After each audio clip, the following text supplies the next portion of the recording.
Hello po sa inyong lahat mga ka-crypto. Ako po si Pinoy Crypto Trader at sa video na ito ay ating pong pag-uusapan ang tungkol dito kay XRP, kung saan ang sabi po rito ay Valkyrie Executive believes XRP ETF will get approved before Ethereum ETF. Ayan, ang sabi po rito ay meron na pong isang Valkyrie Executive ang naniniwala na mauunahan daw po ni XRP itong si Ethereum na magkaroon ng ETF. Kaya, ayan, bago po tayo magpatuloy ay nais ko lamang po munang bigyang linaw ang aking disclaimer kung saan ang nilalaman po ng video na ito ay hindi po ito isang financial advice. For education and information purposes lamang po ang layunin nito. Maliban po dito ay nais ko na rin pong magbigay babala na wala pong kahit anumang group chat ang Pinoy Crypto Trader. At ayan, para sa mga hindi po nakakaalam, yung mga bago lamang rito na mga viewers natin na nag-uumpisa pa lamang sa cryptocurrency ay malamang ay napapatanong kayo kung ano nga ba ang ETF na yan. Ayan, ang ETF po na ito ay tinatawag po itong Exchange Traded Fund. At ito po ay nagsisilbing catalyst kung pag nagkaroon po ng approval, yan, or nagkaroon ng mga ETF, ang mga cryptocurrencies ay magdudulot po ito ng matinding price impact sa paglago ng sa presyo ng mga ito. At nangyari na po yan, napatunayan na po yan kay Bitcoin nung nagkaroon siya ng approval ng spot Bitcoin ETF.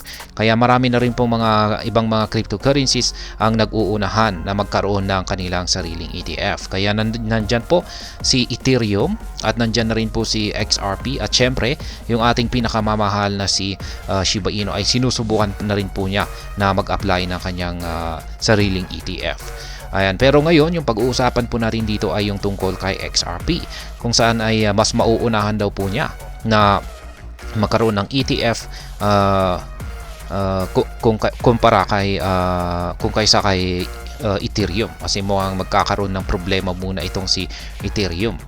Kaya ayan, kasi itong si XRP ay meron na po kasi siyang regulatory clarity dito sa bansang US. Pero kay Ethereum ay medyo mukhang malabo pa siya.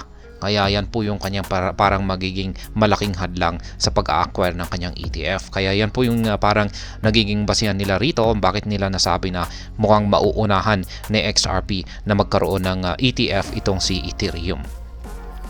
Ayan, Steven McClurg, the Chief Investment Officer of ETF issuer Valkyrie, has expressed that an XRP ETF could become a reality before that of Ethereum. Kaya ayan po si Ginoong Steven McClurg. Siya po ang Chief Investment Officer ng ETF issuer na Valkyrie at siya po yung naglabas ng kanyang pahayag rito na mauuna pang lumabas ang XRP ETF kung kaysa sa inaasahan po ng karamihan na si Ethereum or Ethereum ETF. Kasi ang inaasahan po ng karamihan ay ang susunod na magkakaroon ng ETF ay itong si Ethereum. At yan po ay sa buwan ng Mayo.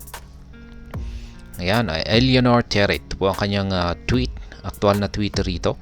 Yan, naganap po yung kanilang interview dito sa Fox. Ayan, Fox interview yung kanilang saan ba yan? Kaya ito po yung kanilang yan, ito yung journalist na nag-interview kay Ginoong Steven McClurg. McClurg believes the US regulatory could assent to an XRP exchange traded fund before endorsing that of Ethereum. Kaya yan, siya po ang si Ginoong Steven McClurg ang siyang naniniwala na ang US SEC ay i-approve muna itong si XRP ETF bago ang inaasahan po ng lahat na si Ethereum ETF. McClurg does not see approval for the spot ETH ETF by the latest May deadline. Kasi yung deadline po ng approval ng mga spot Ethereum ETF ay sa buwan po ng May or Mayo. At ayon po kay Ginoong Steven McClurg ay hindi raw po niya nakikita na ito ay magkakaroon ng approval. Kundi ito po ay magkakaroon ng pagkaka-deny. He expressed that the crypto community would witness a spot ETF of Litecoin or LTC and XRP before that of Ethereum. This view is further strengthened by the fact that XRP has secured a clear regulatory position in the US. Kaya yan, dagdag pa ni Ginoong Steven McClurg ay mas mauuna po na makakuha pa ng mga ETF itong si Litecoin at saka si XRP. Malamang ay magsasabay sila na makakakuha ng kanilang ETF bago makakuha itong si Ethereum ng kanyang ETF. At yan na nga yung sinabi ko kanina ay ang dahilan kung bakit yung pinakadahilan po rito ni Ginoong Steven McClurg ay meron na po kasing regulatory clarity itong si XRP sa bansang US. Kaya magiging madali na lamang po para sa kanya na makakakuha ng kanyang ETF, XRP ETF.